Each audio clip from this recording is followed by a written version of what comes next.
Can I honestly be honest with you guys for like 5 seconds, honestly? And I mean like brutally honest. Anime YouTube really sucks.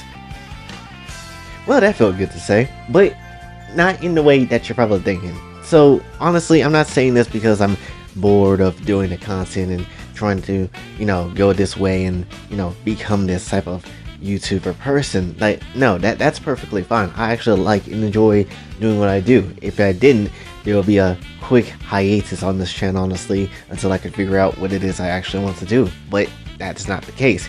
But I mean this in a way where it comes to other anime YouTubers and the YouTube sphere and online sphere in general. Like, a lot of the stuff that happens, or at least doesn't happen, when it comes to anime YouTubers is a bit annoying, and I don't understand why this is the case. Like, if I could be really quick with you, it feels like once content creators hit 1 million, everybody just stops trying. It's like they stop trying and don't necessarily have to give a damn about what they have to do, because at that point they're just making money and their bills is being paid and all that type of stuff that I wish I had. But definitely at that point it just feels like they stop trying as a content creator and just say F everything else, which isn't really an outlandish thinking space to be, thinking about, because it is kind of ridiculous at times. And especially, and I'm not going to hold back in this video, I will be definitely saying names, but when it comes down to a lot of the top people, it just makes anime YouTube feels like a less passionate space,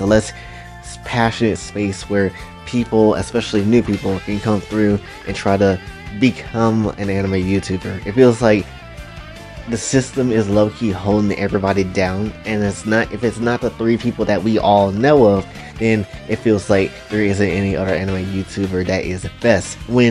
And it kind of sucks, honestly, because when you really think about it, because a lot of people look at the main 3, they're going to be looking at them, and that will be dictating their mind. Whatever they do, that's what other anime YouTubers does as the same, when that's really not the case. As I mentioned before, the whole satirical thing is one thing that I feel like a lot of anime fans, especially in this day and age, does not necessarily care for.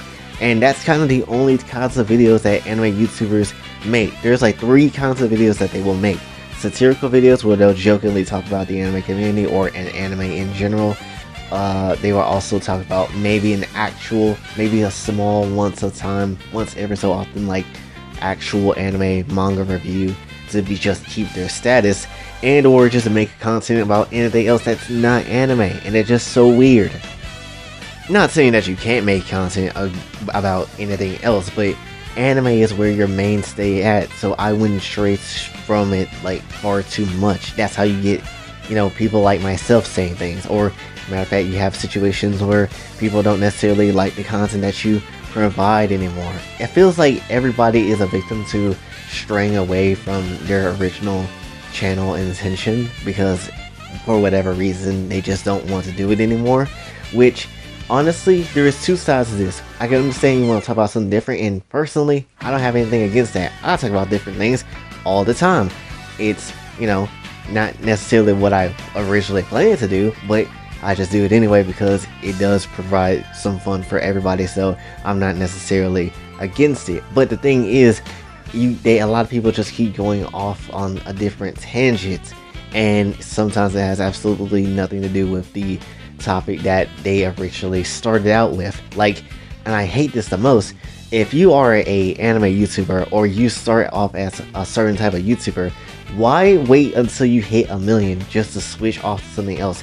Why didn't you start off that way? You could have started off that way and that would have been perfectly fine, but you didn't want to do it, and it's so ridiculous and dumb. It's just playing games with your audience, and honestly, it just gets really annoying at the time. That's why I don't really like watching KSI like I used to.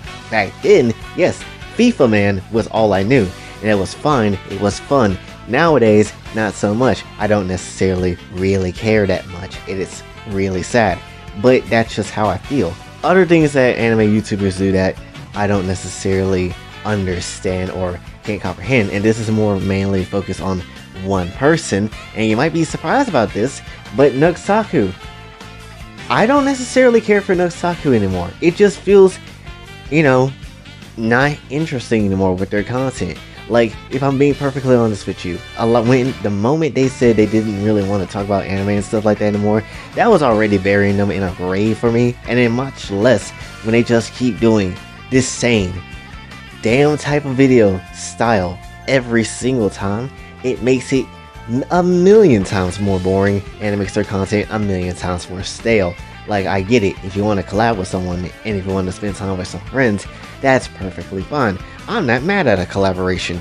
But here's the thing, why in the hell would you keep continuously do collaborations when I came to subscribe to this channel for you and you alone? Like, if you cannot hold your own and actually be a content creator by yourself, then that doesn't necessarily mean that, you know, it just really means that you can't really do anything on your own. It just really goes to show that a lot of the stuff that you have is basically through connections that you didn't really truthfully earn nor deserve, and it feels kind of shit, honestly. That's the one damn thing that I want to avoid. I never really wanted to do, I want to do collaborations, but I don't want to overly do them to the point people get sick of them, and it's really, you know, annoying. Like, I feel like a content creator should be able to hold their own, but Nux is not necessarily doing that, and it's just some boring content because he's doing like a tournament like for the millionth time, or doing some random things with another set of people for a millionth time. Like, and yes, while you could go off the rails and say, well, at least he's going out of his way to help out new streamers and stuff, but then that's made me ask another question. How can you go as far as to help new streamers, and which is perfectly fine, by the way, but how can you go as far as to help new streamers on a different platform, but not look at the same platform that you came from for so many times and years, and don't even bother looking their way?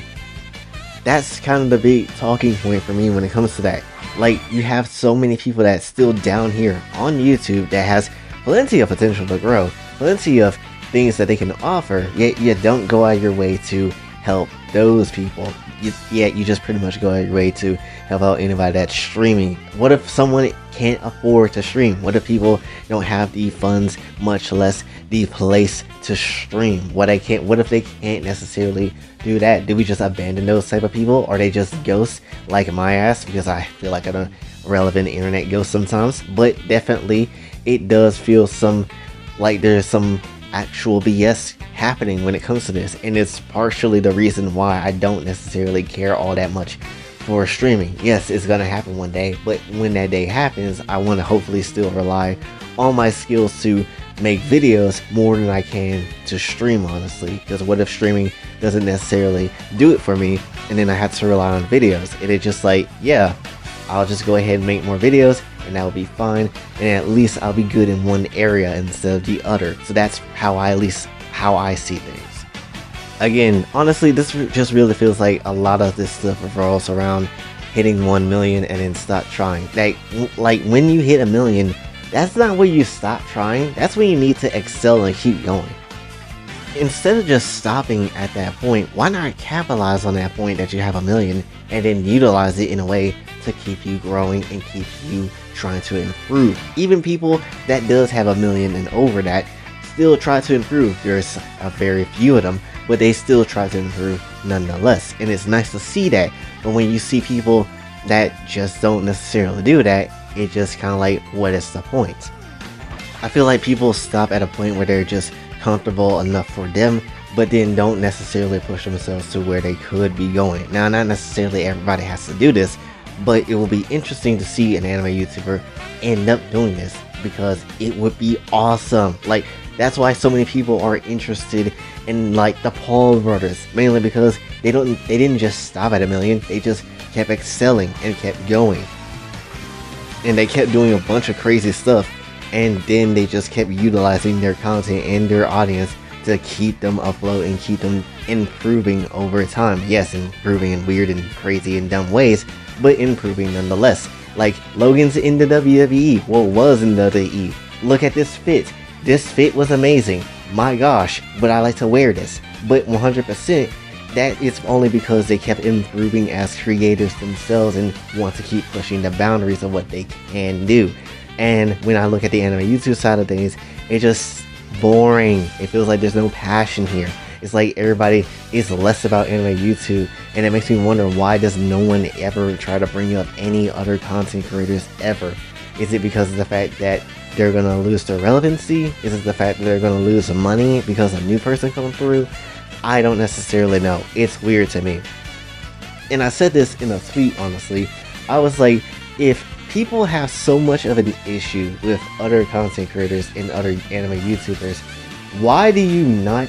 And then you think, like, you know, let's say for example myself, because some of you have said it, you say that I'm a bit better than those other anime YouTubers, even though I don't really have anything against them personally, but still, that's what you guys say.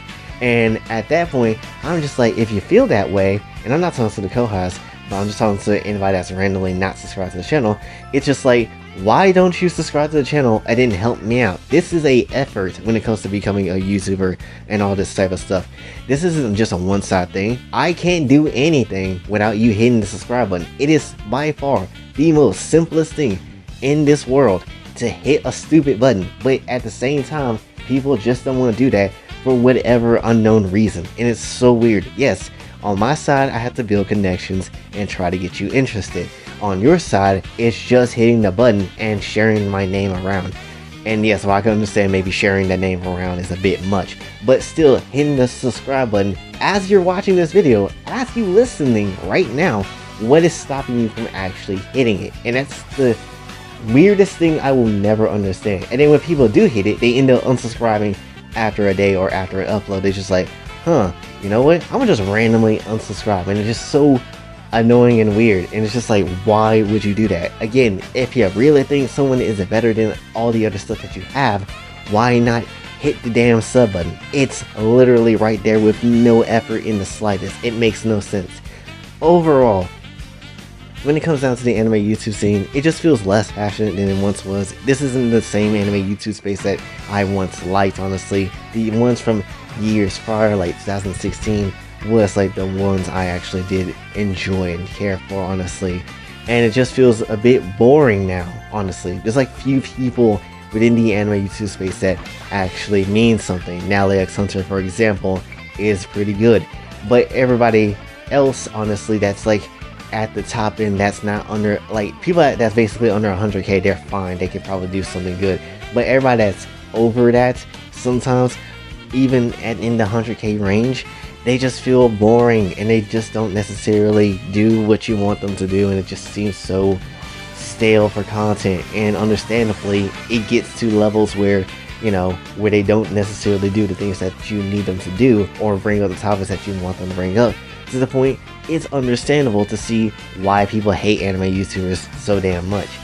But that is my take on the matter, honestly, and how I feel about it, because again, this is a bit ridiculous, and I just wish anime YouTubers would actually start giving a damn about what they do. But that's pretty much at least my opinion on the matter. So what do you guys think? Let me know in the comments below. And that is, again, the entirety of this video that I wanted to bring up. So hopefully you enjoyed this little rant, honestly. If you did, be sure to like, share, subscribe, hit the bell notification on your way out. Also follow me on Twitter, and if you'd like to, you know, have some Patreon niche, then go ahead and become a Patreon member. That will be excellent as well. Also, if you would like to have a Kokatsu commission, please feel free to DM me on Twitter. And until then, this is your boy Jay, signing off. Have a blessed day.